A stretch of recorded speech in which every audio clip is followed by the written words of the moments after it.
Vamos abrir nossas Bíblias na carta de Paulo aos 1 Tessalonicenses. Então vamos, juntamente com os irmãos nessa manhã, aprender um pouco do Senhor. 1 Tessalonicenses, capítulo 1, do verso 1 ao 10. As cartas de Paulo aos Tessalonicenses, ele fala muito da questão da vinda de Cristo, né? Ele trata, é uma carta que aponta para isso, né? E é o tema que nós queremos destacar, mas ele não vai tratar especificamente da questão da vinda de Cristo.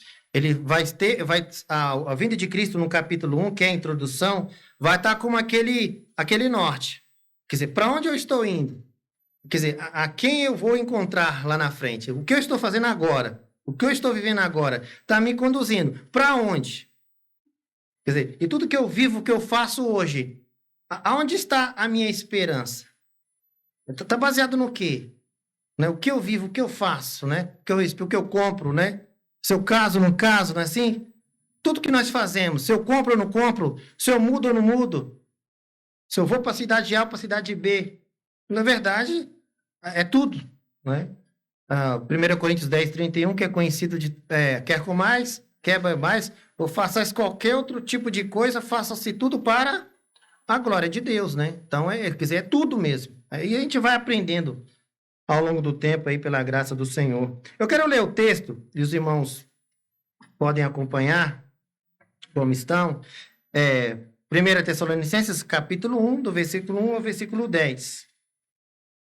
Paulo e Silvano e Timóteo, a igreja dos Tessalonicenses em Deus, o Pai, e no Senhor Jesus Cristo, graça e paz tenhais de Deus, nosso Pai, e do Senhor Jesus Cristo. Sempre damos graças a Deus por vós todos, fazendo menção de vós em nossas orações, lembrando-nos sem cessar da obra da vossa fé, do trabalho, do amor e da paciência da esperança em nosso Senhor Jesus Cristo, diante de nosso Deus e Pai. Sabendo, amados irmãos, que a vossa eleição é de Deus. Porque o nosso evangelho não foi a vós somente em palavras, mas também em poder e no Espírito Santo e em muita certeza, como bem sabeis quais fomos entre vós por amor de vós. E vós fostes feitos nossos imitadores e do Senhor, recebendo a palavra em muita tribulação, com gozo do Espírito Santo. De maneira que fostes exemplo para todos os fiéis na Macedônia e Acaia. Porque por vós soou a palavra do Senhor, não somente na Macedônia e Acaia, mas também em todos os lugares a vossa fé para com Deus se espalhou. De tal maneira que já nela não temos necessidade de falar coisa alguma. Porque eles mesmos anunciam de nós qual é a entrada que tivemos para convosco, e como dos ídolos vos convertestes a Deus para servir o Deus vivo e verdadeiro, e esperar dos céus o seu Filho, a quem ressuscitou dentre os mortos, a saber, Jesus, que nos livra da ira futura. Amém? O belo texto da palavra de nosso Deus. O título que eu dei para a mensagem de hoje é Uma Igreja Vibrante. Quer dizer, uma igreja que viva o evangelho e proclama o evangelho, né? Uma igreja fervorosa, saudável, né? Hoje nós temos uma palavra que as pessoas têm perseguido muito, que eu não gosto, fazer da igreja relevante, né?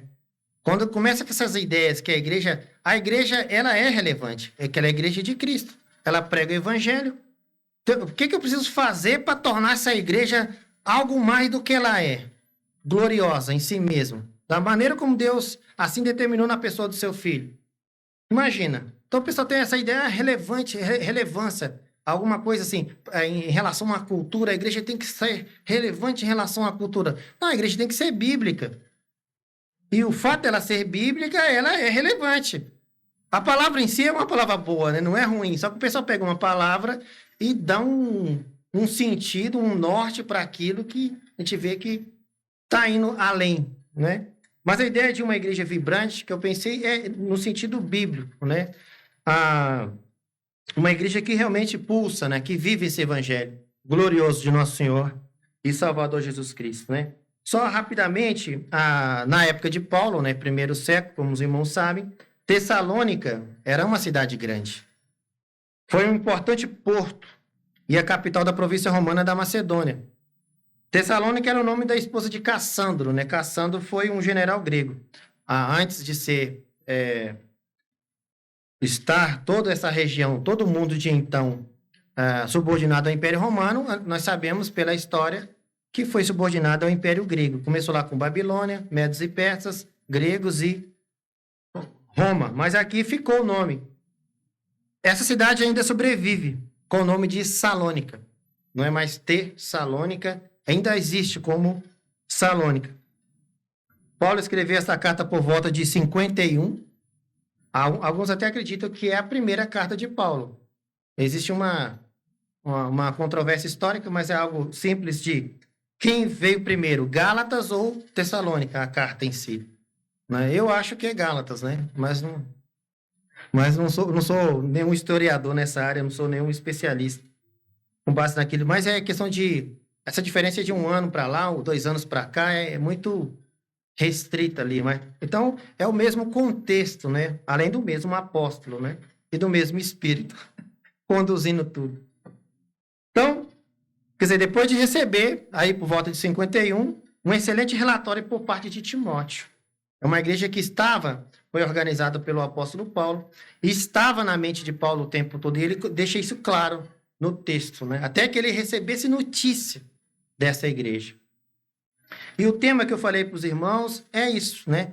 É que a vinda do Senhor, falando de nosso Senhor e Salvador Jesus Cristo, é uma esperança inspiradora para a verdadeira igreja. Quer dizer, o que nós fazemos, né? O grande objetivo nosso é o nosso grande encontro com nosso Senhor e Salvador Jesus Cristo. E enquanto isso não ocorre, eu lembro bem ali, Atos 1, né? Ali 7, 8, 9, quando Jesus faz as últimas orientações ali para o seu grupo de apóstolos, e a Bíblia fala que ele vai subindo, até que ele some entre as nuvens e pelo texto, os apóstolos permanecem olhando.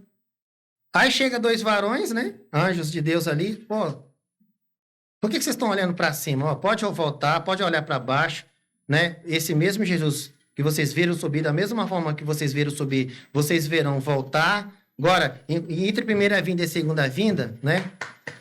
Pé no chão, olhando para baixo, né? Vamos trabalhar, né? Eu penso assim, né? Agora é hora de trabalho, é hora de semear essa santa palavra, né? E graças a Deus estamos aqui, né? Como resultado disso, né? Esse cara olhando para cima, você vê que os homens ali, os que eram anjos, né? Fala para eles que, olha, ele vai voltar, né? Pensem nisso, foquem nisso, e enquanto ele não vem, trabalhem, né? E é o que nós estamos fazendo. Como Paulo descreveu essa igreja? Uma igreja que era inspirada, que era motivada pela volta de seu Senhor, como nós, que somos igrejas, né, iguais, né, igrejas da mesma linhagem, graças a Deus. Como Paulo descreveu essa igreja? Primeiro, ele diz que essa igreja estava alicerçada, tanto no Pai como no Filho. Ele diz isso no texto. Ele começa dizendo o quê? Paulo e Silvano e Timóteo, destacando aqui os pioneiros desse trabalho. O Silvano aqui é o mesmo Silas, né? Os missionários que trabalharam na formação da igreja de Tessalônica. E ele continua. Paulo, Silvano e Timóteo, a igreja dos Tessalonicenses, que é a igreja a qual ele estava enviando a carta em primeira mão, uma igreja local e visível como a nossa. Exatamente. Uma igreja que as pessoas sabiam aonde encontrar. O povo de Deus em Tessalônica tinha local. Era um grupo específico e um local específico que adorava a Deus, debaixo das orientações de Deus, que foram aprendidas diretamente pelo apóstolo Paulo, que bebeu direto na fonte, que foi o próprio Senhor e Salvador Jesus. Então, igreja local, visível, cumprindo o seu papel. Paulo, Silvano e Timóteo, a igreja dos Tessalonicenses, em Deus o Pai e no Senhor Jesus Cristo. Graça e paz tenhais de Deus nosso Pai e do Senhor Jesus Cristo. Aqui ele começa falando das duas pessoas, né? O Pai e o Filho. Depois a gente vê no texto que ele coloca a terceira pessoa também, que é o Espírito Santo de Deus. Então aí a Trindade sempre manifesta nos textos, né, paulinos, né? Sempre ele fala ao Pai, né, glorifica Jesus, fala da ação do Santo Espírito, está sempre trabalhando isso. Então, nós temos aqui graça e paz provenientes tanto do Pai como do Filho. Quer dizer, ambos em pé de igualdade. Deus é o que nosso Deus é, né? Pai, Filho e Espírito Santo, o nosso Deus. E ele continua no versículo 2, sempre damos a Deus, graças a Deus por vós, quer dizer, de maneira incessante e ininterrupta. E ele continua, fazendo menção de vós em nossas orações. Quer dizer, Paulo sempre trazia à memória estes irmãos. Ele orava profundamente por eles. É importante isso. Nós, como igrejas do Senhor, lá nós aqui, eu falo, eu e lá no Jardim São Roberto, os irmãos aqui, né? Cada um na sua localidade, como igreja do Senhor, oramos pelos irmãos locais, mas o irmão citou missionários, nós conhecemos homens de Deus que estão em algum canto desse mundo pregando o evangelho, formando novas igrejas, estabelecendo novos trabalhos. A gente tem que ter em mente isso, né? Como a gente vê isso claramente em vários textos, e aqui é mais um. Ele sempre dizendo, a igreja foi formada por ele, né? Paulo, Silvano e Timóteo. Ele já não estava ali, depois ele manda a carta e fazendo questão que esses irmãos, olha, eu não esqueço vocês. Vocês fazem parte das minhas orações. Eu tenho parte da minha preocupação. Vocês continuam fazendo parte das minhas preocupações. Né? No sentido bom, positivo, né? de realmente se preocupar, que é bom, né? Importante. Então, versículo 1, versículo 2. Uma igreja alicerçada. Como ele diz o texto, em Deus o Pai e no Senhor Jesus Cristo. Mas mesmo assim, estava sempre no foco do apóstolo, que não sossegou enquanto não teve notícias. Então é bom nós termos notícias uns dos outros. Às vezes, irmãos que nós não vemos há tempo, mas nós sabemos que estão bem. Não é assim? Quando você sabe, o irmão às vezes ou mudou de igreja, mudou de cidade, mudou de estado, mas você fica sabendo, olha, o irmão está servindo a Deus, está numa igreja boa, né, bíblica, continua servindo, continua seguindo com a sua família, né? Porque do contrário também, às vezes a gente, mas não está em igreja nenhuma, ou está numa igreja totalmente equivocada, aí a gente não pode fazer muita coisa, mas traz aí uma preocupação no sentido negativo, né? A gente fica triste, né? Mas, do outro lado, quando nós nos ocupamos e nós temos boas notícias, como o apóstolo Paulo recebeu boas notícias da igreja, a qual ele teve um tempo trabalhando e formando, né? Isso trouxe para ele regozijo, trouxe para ele alegria, satisfação. Então, o que nós estamos vendo, né? A vinda do Senhor é uma esperança inspiradora para a verdadeira igreja.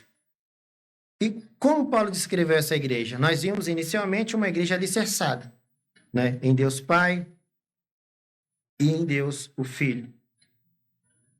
Segundo, uma igreja segura doutrinariamente. A partir do verso 3, Paulo começa a destacar questões doutrinárias e o trabalho em si, né, dessa igreja. Lembrando-nos sem cessar da obra da vossa fé, do trabalho, do amor e da paciência da esperança em nosso Senhor Jesus Cristo, diante de nosso Deus e Pai. Então ele inicia dizendo, lembrando sem cessar da obra da vossa fé, quer dizer, a obra da fé, o trabalho ativo da fé, o resultado da fé, quer dizer, a prática dessa fé. O que a fé verdadeira produz? Produz prática. Né? Quando nós cremos, nós fazemos algo com base nessa fé. Nós, graças a Deus, nós temos noção, e eu tenho noção muito convicta, né, da salvação somente pela fé. Mas a fé que salva, ela nos move, ela nos coloca à disposição de Deus e na prática do trabalho de Deus. Né? Nós não tem como você dizer, eu creio em Cristo e tudo que Cristo fala para eu fazer, eu não faço. Hoje em dia não é comum as pessoas dizerem, eu tenho Jesus no coração. Aí você pergunta, mas você tem certeza de salvação? Não, ninguém pode ter. Mas se você tem Jesus no coração, teria que ter. Aí você abre a Bíblia, mostra a Bíblia, no final da conversa a pessoa, não. Eu falei, mas espera aí. Começou a conversa dizendo que tinha Jesus no coração. Não tem mais. Mas Jesus estava algum tipo de Jesus estava circulando por ali, que não é o Jesus das Escrituras, né? Que aquele Deus que habita em nós, ele nos dá esperança. E essa fé verdadeira produz, né? Lembrando-nos sem cessar da obra da vossa fé. Uma fé que produziu, uma fé que gerou, né? Uma fé que foi frutífera. Né? E ele continua, do trabalho do amor. Olha que interessante. E a palavra aqui, trabalho, ela significa trabalho árduo, muitas vezes cansativo, que envolve suor e fadiga, o cansaço que decorre da utilização de todas as energias da pessoa. Aí quer dizer, amar dá trabalho. Não existe amor que não dá trabalho. Né? Nós amamos nossas esposas, nossos filhos, nós amamos os irmãos, nós amamos a igreja do Senhor, nós amamos, mas esse amor ele gera trabalho. E muitas vezes nós cansamos no processo, né? Mas isso não é um problema, né? Faz parte do trabalho do amor. Quer dizer, um amor que dá trabalho, que gera trabalho, mas é um trabalho abençoado e querido por Deus, né? Lembrando-nos sem cessar da obra da vossa fé, do trabalho do amor e da paciência da esperança. Quer dizer, a paciência que é proveniente da esperança. Da esperança no quê? Em nosso Senhor Jesus Cristo, diante de nosso Deus e Pai. Então, a verdadeira esperança, a verdadeira expectativa, a correta expectativa, ela me prepara hoje. Ela me abençoa hoje. Ela santifica hoje. É só perguntar aí a alguém que diz que não crê em nada. O ateu, eu não creio em nada. Morreu, acabou. Ele precisa viver o que ele vive nesse mundo o mais intensamente possível, e normalmente isso vai ter pecado envolvido, porque é o prazer que ele tem, é o prazer que ele pode ter. Então, todo o prazer que ele puder obter naquilo, mesmo que o mate e o vai matar, ele precisa viver, porque ele não tem esperança, ele não tem expectativa. Vai morrer, vai acabar, vai ficar tudo aí. Então, ele tem que gastar, ele tem que gritar, ele tem que pular, ele tem que... É prazer, carne pura. Né? E isso tudo ao máximo. Né? Os vícios, né, que é muito comum, né? A pessoa começa com uma dose, depois, né? Pum, pum, pum. Não é assim? Porque tem que aumentar o prazer, né? Aquele êxtase, aquela sensação. Isso às vezes acontece com as igrejas também, né? A gente falou um pouquinho de desvio, né? O desvio começa com um pouquinho também. Aí vai pum, pum, pum, daqui a pouco não se reconhece mais a igreja. Você fala, o que é isso? Né? É um grupo qualquer, uma associação de pessoas lá fazendo alguma coisa juntas, mas você olha, lê o texto bíblico e olha o que está acontecendo, você fala, meu Deus, não é. Não pode ser. Né? Lembrando-nos sem cessar da obra da vossa fé, do trabalho do amor e da paciência da esperança em nosso Senhor Jesus Cristo, diante de nosso Deus e Pai. Sabendo, amados irmãos, que a vossa eleição é de Deus. Olha que interessante. O texto que fala de esperança em Cristo. Está falando, apontando para frente. Ele aponta para uma doutrina que volta lá no começo de tudo. Deus. Quando simplesmente Deus, né? Eleição, né?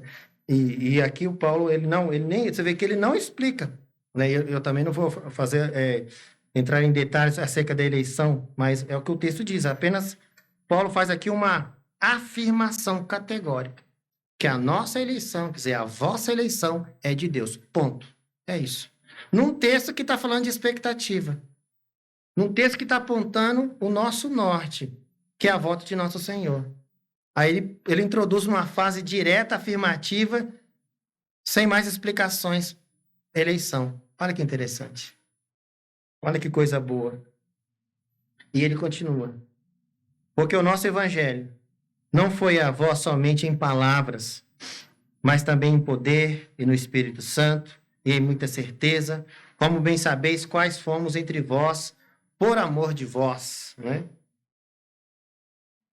Porque o nosso evangelho não foi somente em palavras, mas em poder, né? A palavra poder, aí os irmãos que podem pesquisar, né? É a mesma palavra dinamis, né? Que gera dinamite, dinamismo, dinâmico, né? Essa palavra. 1 Coríntios 2, verso 4, Paulo usa a mesma ideia. Ele usa tanto a pessoa do Espírito Santo e também a palavra poder, né? E a minha palavra, a minha pregação, não consistiram em palavras persuasivas de sabedoria humana, mas em demonstração do Espírito e de poder, né? A mesma palavra aqui, né? Ele trazendo de volta. E ele diz... mas também em poder e no Espírito Santo, que é o nosso grande professor. Evangelho de João 14. Aquele que nos ensina todas as coisas.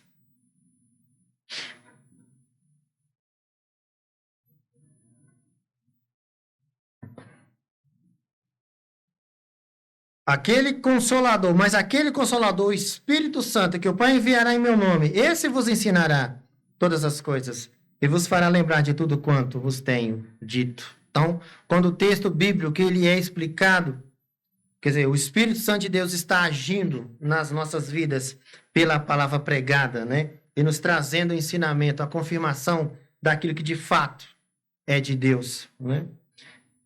E em muita certeza, isto é, confiança, convicção. Como bem sabeis quais fomos entre vós por amor de vós. Ele continua, versículo 6. E vós fostes feitos nossos imitadores. Aqui ele se coloca, né? Paulo, Silvano e Timóteo. E do Senhor, o próprio Senhor Jesus. Recebendo a palavra em muita tribulação com gozo do Espírito Santo. Então ele usa em 1 Coríntios 11, 1, essa mesma também ideia, né? Para os irmãos lá de Corinto. Então é uma palavra para todos nós, para as igrejas do Senhor em todas as épocas. A ideia de nós sermos imitadores de Cristo.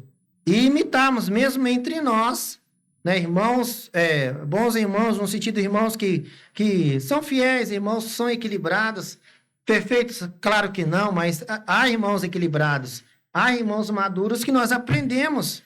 Nós não só podemos, como nós devemos aprender uns com os outros. A ideia de igreja é essa, né? Nós sempre temos alguém para aprender alguma coisa. Sede meus imitadores, como também eu de Cristo. Então aqui ele fala, ele era um imitador de Cristo, né? Um cristão sério que imitava o Senhor. Aqui em Tessalonicenses ele tanto bem se coloca e coloca os irmãos, Silvano e Timóteo, que eram homens também fiéis, que serviam a Deus, né? Que trabalharam juntamente com Paulo, aqui os três trabalharam na organização da igreja dos Tessalonicenses, né? Então, dizendo isso aí, ó, e vós fostes feitos nossos imitadores e do Senhor, aí ele indica, né, aonde, em várias áreas, mas com uma área que ficou muito clara a imitação dos Tessalonicenses em relação a Paulo, Timóteo e Silas, né, e também em relação ao Senhor Jesus. Aí ele diz, recebendo a palavra em muita tribulação. Atos 17. A formação da igreja de Tessalônica. Atos 17. Do 1 ao 6. Paulo, judeu, né, de formação legalista, né, e fariseu, então, mas ele tinha, né, rabino mesmo de formação. Ele tinha, inicialmente, pelo menos, quando ele chegava, porta aberta para pregar numa sinagoga, né? Passando por Anfípolis, capítulo 17, verso 1, e Apolônia, chegaram a Tessalônica, onde havia uma sinagoga de judeus.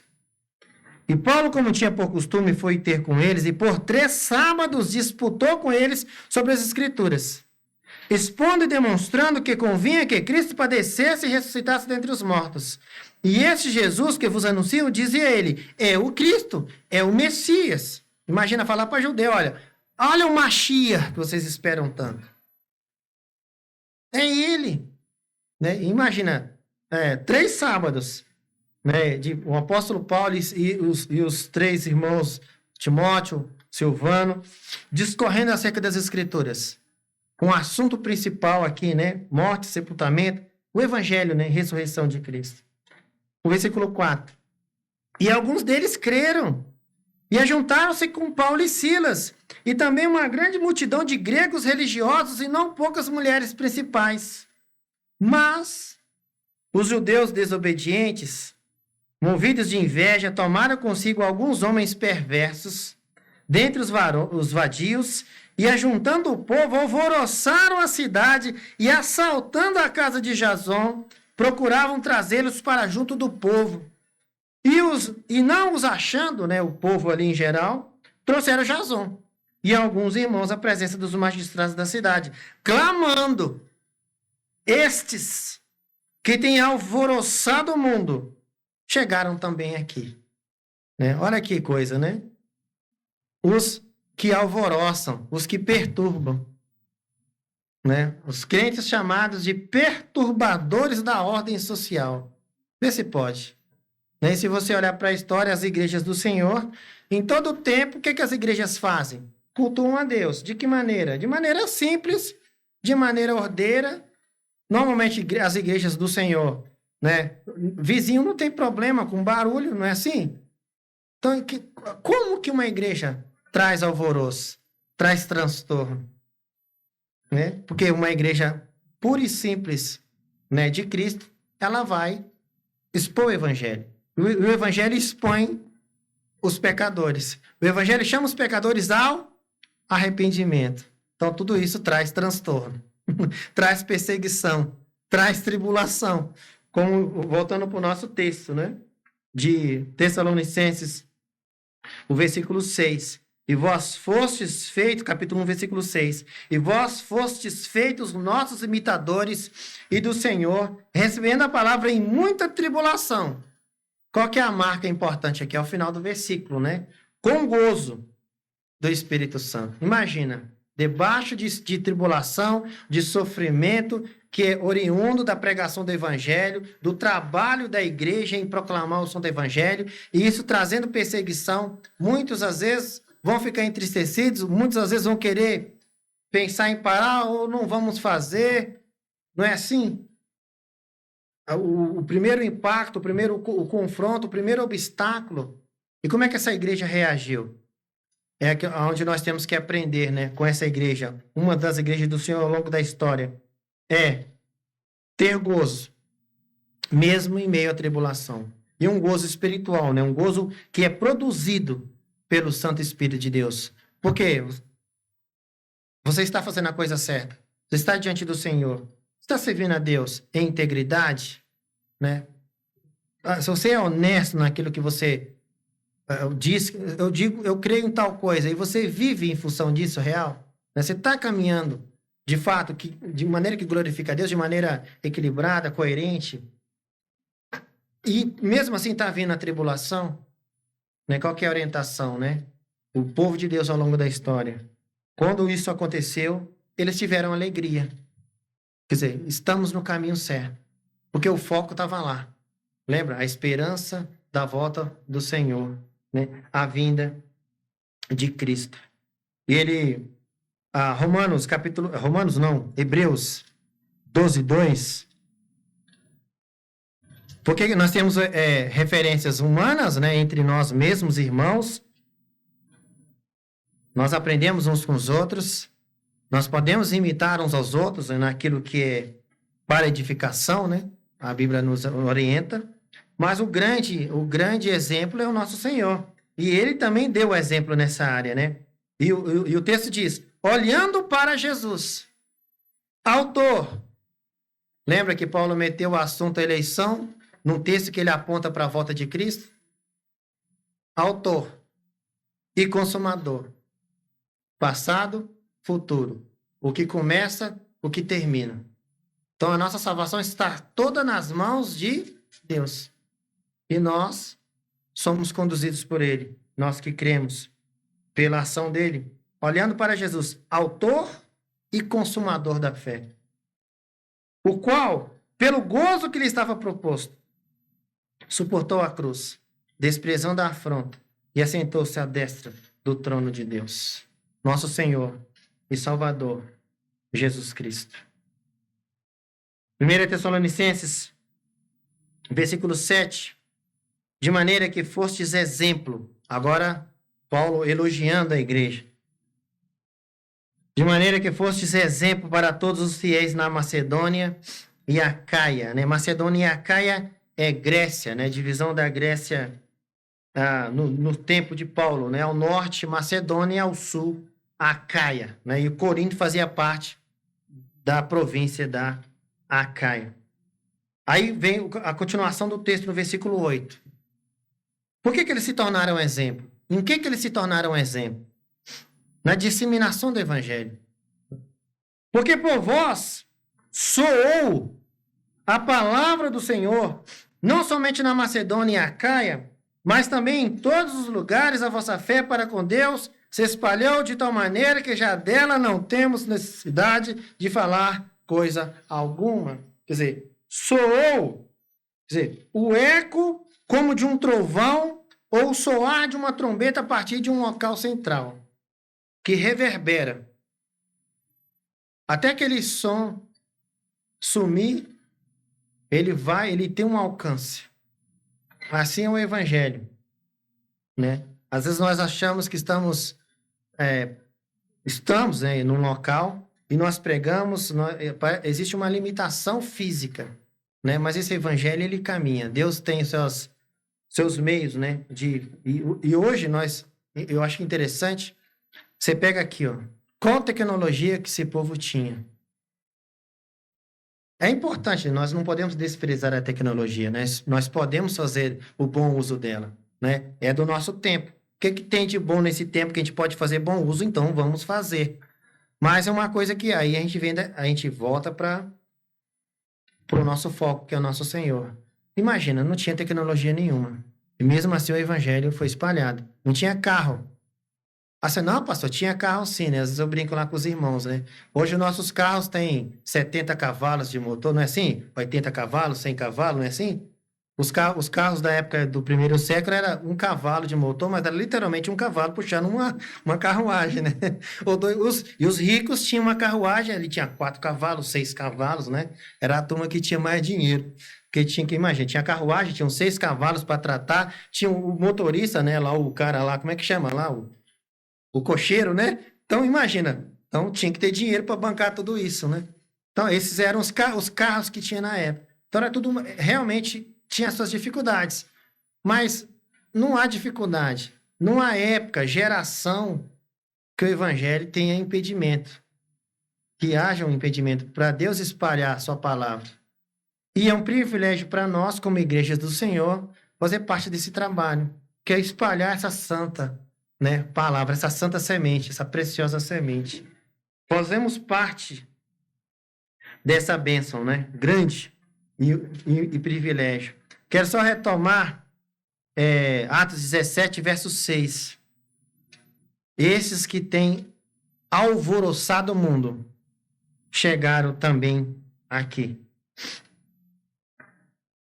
E não os achando, Atos 17, 6, trouxeram Jasão e alguns irmãos à presença dos magistrados da cidade, clamando: estes que têm alvoroçado o mundo chegaram também aqui. Quer dizer, uma igreja doutrinada, biblicamente doutrinada, prega o evangelho e espalha a maior e melhor notícia do mundo. Vai causar transtorno para alguns, vai causar alvoroço para alguns, mas é o evangelho de nosso Senhor e Salvador Jesus. O que nós estamos falando, né? Para onde nós estamos olhando? A vinda do Senhor é uma esperança inspiradora para a verdadeira igreja. Como Paulo descreveu essa igreja? Essa igreja que aguardava o seu Senhor. Uma igreja alicerçada no Pai e no Filho. Uma igreja segura doutrinariamente. E, enfim, uma igreja cheia de esperança. Versículo 9, versículo 10, aí ele aponta, né? Essa igreja trabalhadora, fervorosa, vibrante, quer dizer, pujante, ela estava baseada numa esperança. Versículo 9. Porque eles mesmos quem? É só pega o contexto do 8, né? Porque por vós, Tessalonicenses, soou a palavra do Senhor, não somente na Macedônia e Acaia, mas também em todos os lugares a vossa fé para com Deus se espalhou. De tal maneira que já dela não temos necessidade de falar coisa alguma. Porque eles mesmos, as pessoas que tiveram acesso a esse evangelho, tiveram acesso a essa informação recebida por parte dos irmãos de Tessalônica. Porque eles mesmos anunciam de nós. Qual a entrada que tivemos para convosco? E como dos ídolos os convertestes a Deus, para servir o Deus vivo e verdadeiro. As pessoas sabiam sobre o trabalho feito por Paulo e seus companheiros entre os Tessalonicenses e com detalhes, por causa dos Tessalonicenses. Os Tessalonicenses fizeram a boa propaganda, né, daquilo que Paulo havia deixado. E ele continua. E qual que é essa grande propaganda?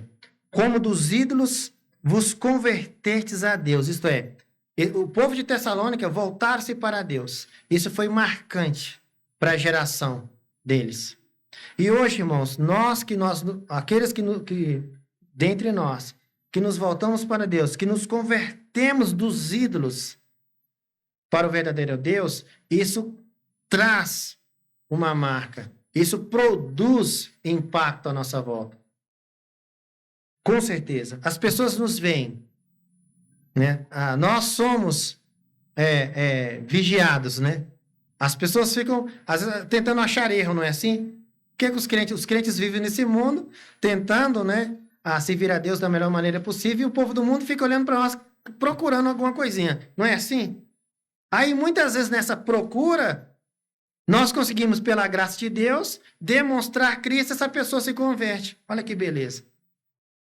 Aí ele abre porta para a gente sentar com ele, abrir a Bíblia e expor o Evangelho.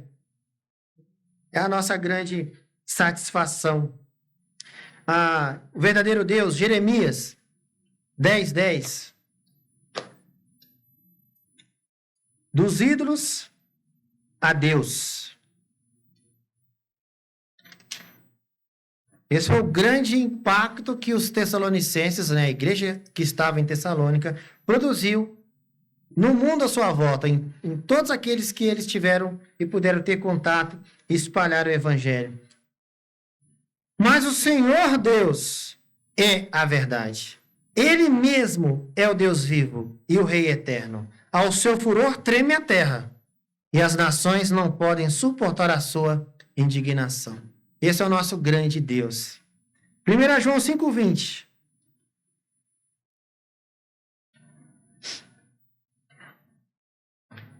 João 5:20.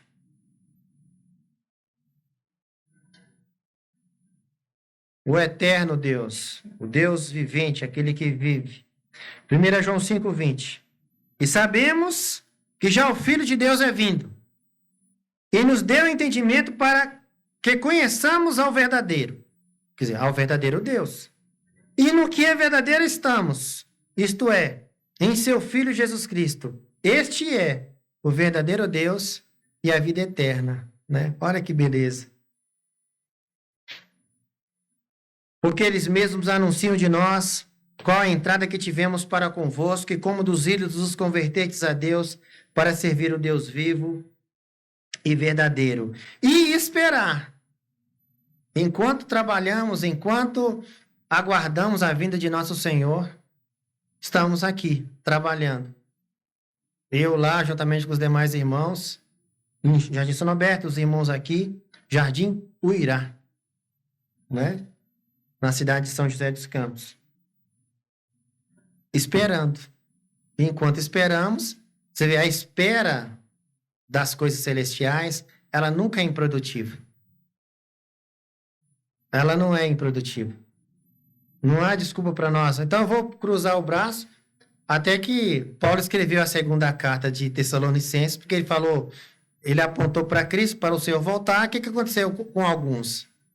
Né? Começou a não trabalhar, não é assim? Lá no segunda carta ele não fala, aquele que trabalha também não coma, não está lá? Porque alguns irmãos, opa, Cristo está voltando mesmo, né? Então vamos esperar parado, né? É mais ou menos a ideia de alguns. Mas aqui não. Essa ideia não é bíblica, né? É de alguns que às vezes focam errado. E esperar dos céus o seu filho, a quem ressuscitou dentre os mortos, a saber, Jesus. Filipenses, capítulo 2, texto maravilhoso, né? Mas é só a parte final, né? Da exaltação de Cristo, do 9 ao 11. E esperar dos céus o seu Filho, a quem ressuscitou dentre os mortos, a saber, Jesus, né? E quem ressuscitou quem? O Pai ressuscitou o Filho, né? Capítulo 2, verso 9. Por isso também Deus o exaltou soberanamente. Ele deu um nome que é sobre todo nome, para que ao nome de Jesus se dobre todo o joelho dos que estão nos céus e na terra e debaixo da terra. E toda língua confesse que Jesus Cristo é o Senhor, para a glória de Deus Pai. Romanos, capítulo 8. Vivemos na esperança, na santa expectativa.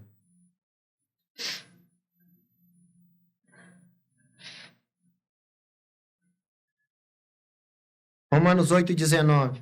Porque a ardente expectação da criatura espera a manifestação dos filhos de Deus. Porque a criação ficou sujeita à vaidade, não por sua vontade, mas por causa do que a sujeitou.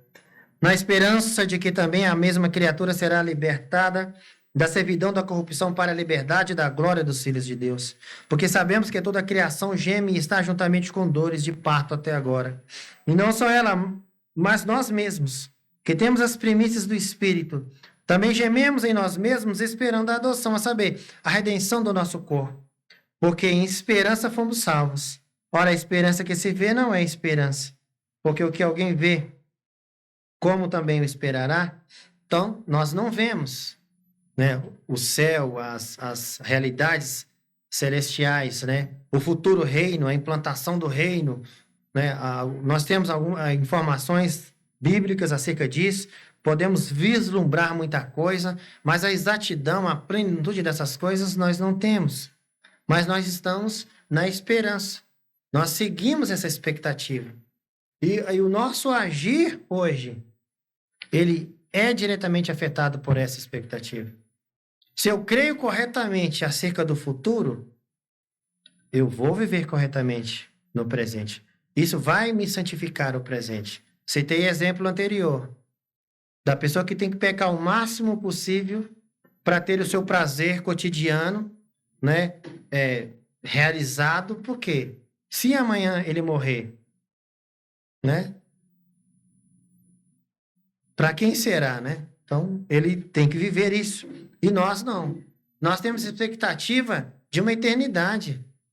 Nós que esperamos nosso Senhor, qual que é a nossa expectativa? 70 anos aqui, 80 anos, vamos tentar viver da melhor maneira possível, dos anos que Deus nos der para viver neste mundo, que é uma bênção de Deus, viver é uma dádiva, é um presente, mas a nossa expectativa é uma eternidade. Nós olhamos para a eternidade. E uma eternidade com Deus. Então não é qualquer coisa. Se isso não afeta o meu presente, se isso não me santifica, se isso não me prepara, então, na verdade, eu não estou crendo em coisa nenhuma. O que eu estou vivendo, né? É interessante que ele elogia o trabalho da igreja, destaca o trabalho dessa igreja, mas apontando o futuro, né? Futuro glorioso. Né? Que esses irmãos, que nós vamos conhecê-los, né? Saber quem é quem, né? Quem eram os irmãos que foram da igreja de Tessalônica, né? De Corinto, e assim vai, né? Até chegar os nossos dias. Quer dizer, eu fico imaginando, a eternidade vai ser um tempo de nós conhecermos o nosso Deus na sua plenitude, naquilo que hoje nós temos limitação, essa limitação vai ser, né? Imagina, com o corpo glorificado, diante de Deus, nas realidades celestiais. Além do próprio Deus, haverá o prazer de nós conhecermos nossos irmãos espalhados, né, ao longo dos séculos. Isso também vai ser prazeroso.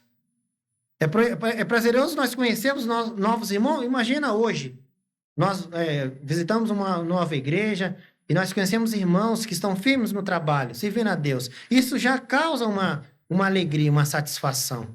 Agora imagina em ambiente de celestial, pleno, sempre com a questão do pecado já resolvida, com a glorificação do corpo, quer dizer, a redenção do nosso corpo. Imagina. Jesus, né?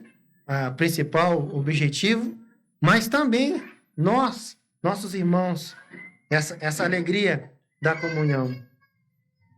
E esperar dos céus o seu Filho, a quem ressuscitou dentre os mortos, a saber, Jesus, que nos livra da ira futura. Romanos 5:9.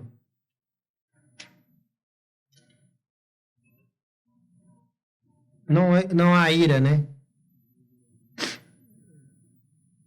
Sobre nós, mas logo muito mais agora, tendo sido justificados pelo seu sangue, seremos por ele salvos da ira. E concluindo, irmãos, uma igreja, né, mesmo uma pessoa, um crente, e consequentemente uma igreja, quem não tem esperança do retorno de Cristo, tem que reavaliar a sua fé. Se de fato é crente mesmo. Se de fato, no caso de uma igreja, se essa igreja realmente é uma igreja de Cristo. Como que uma igreja de Cristo não tem expectação da volta de seu Senhor? Não pensa nisso. Não está caminhando exatamente para isso. A vinda do Senhor Jesus é uma esperança inspiradora para a verdadeira igreja. Por quê? A vinda pessoal e visível dele é refrigério. E eu quero terminar com o texto de Atos, capítulo 3, do 19 ao 21.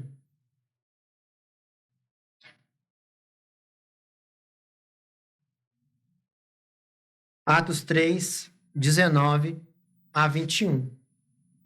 Hoje é tempo de arrependimento e conversão.